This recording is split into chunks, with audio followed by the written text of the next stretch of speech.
Hi guys, welcome to my sewing space. For those who don't know me, my name is Bitumanapula and this is my channel. On today's video, I'll be showing you guys how I made this top. It is a traditional top called Umbaco in Xhosa. I hope you guys like the video.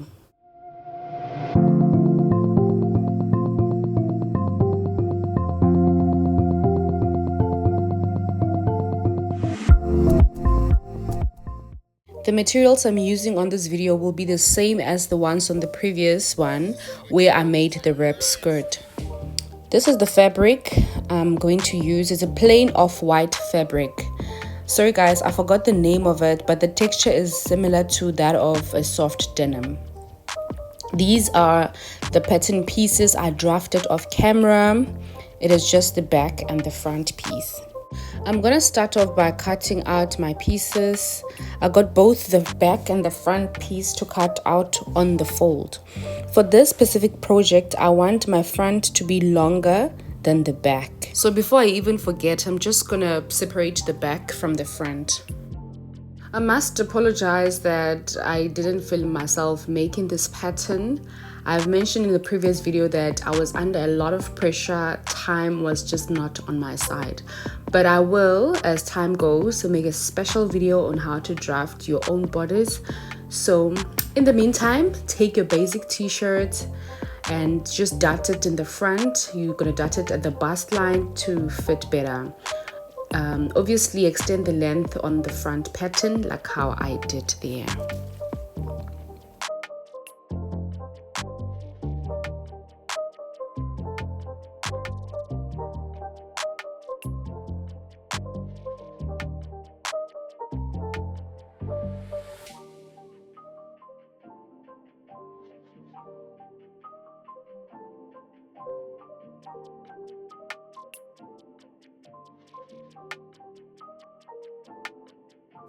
Before you unpin your pattern paper from your fabric, just make sure to translate your darts onto the fabric first.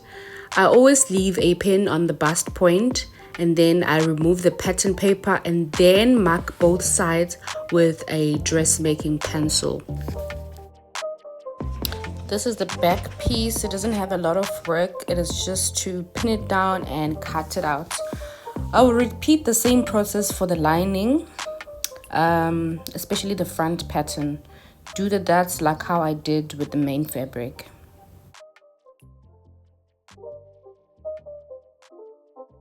This is what I've cut out so far. I've got the front piece with its lining and also the back piece with its lining and some straps and loops for the sides.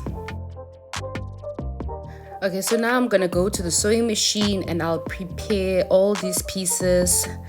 I'll prepare the straps and loops. I'll do the front, do my darts, and then repeat the same thing for the lining.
Here's the dots on the front piece.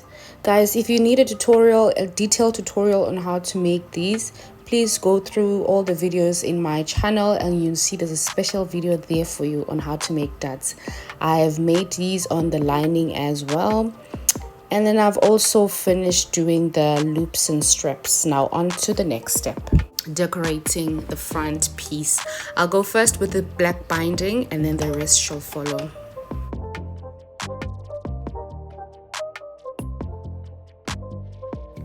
I'll place my first row of binding 1 centimeter away from the edge to allow for seam.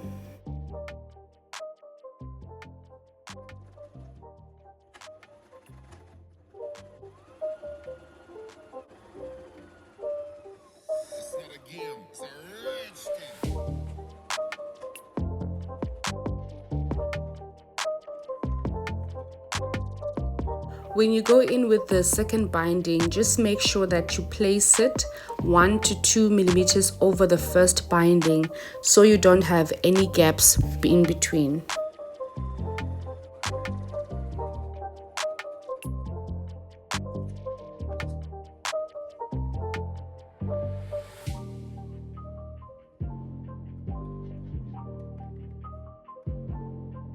Seven black bindings later, this is what I've achieved.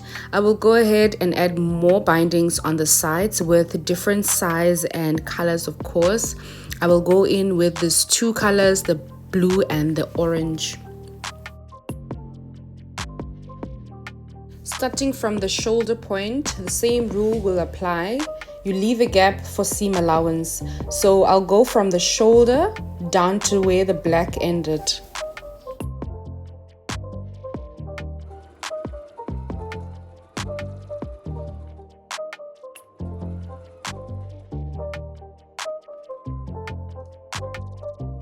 For my sides, I'm only going to do 2 colors. So I'll have 2 rows of each color, 2 rows of blue, and then I'll have 2 rows of orange. I don't want to have a lot of colors, especially for the sides. Hence, I'm using this the shoelace. So here's what it looks like. It's not too messy. I'll add more bindings there and then maybe stop right there under the bust area. I'll make markings there on both sides just to make sure that I don't forget or I don't go over that area there. I'm done decorating. I'm now gonna go ahead and combine the pieces.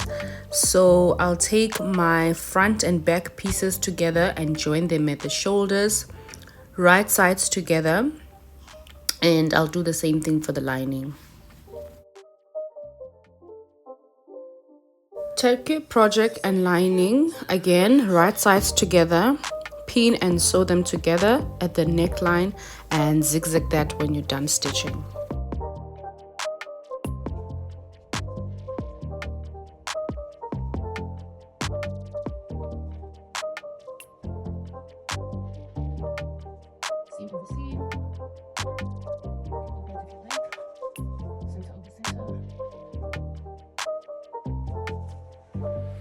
Take a pair of scissors and snip your seam allowance, just making sure not to go through to your stitch line.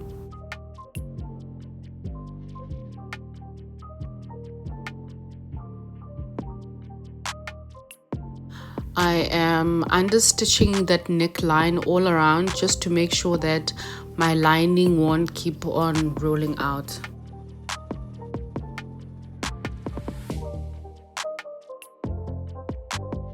Now turn your project right side out and iron the neckline flat. Here's what it looks like. It is nice and flat, no bubbling anywhere.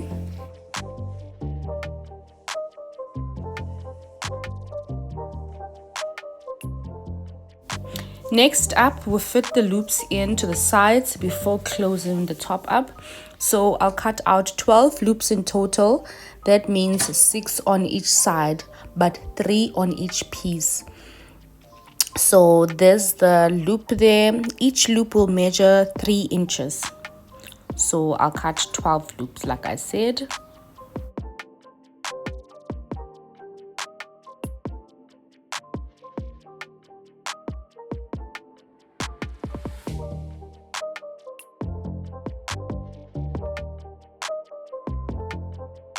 We have now come to the last part of the video. So I have my loops there fitted, so I've just placed them and zigzagged over them just so that they don't move. And I'm now going to close my sides. So Closing this is a bit tricky, especially with the lining, but I'll close this side, flip it over, and close the other side as well. And then once I'm done with my sides, I will now flip the project right side out, then finish off the bottom part, and then that will be my video done. Here's the final result. Here's what my top looks like. I love it. I also love the loops that I added on the sides. It just makes the top more interesting because you can adjust it at any point. So yeah guys, I hope I'll see you guys on my next video. Don't forget to subscribe, like, and share. I'll see you guys next time. Bye.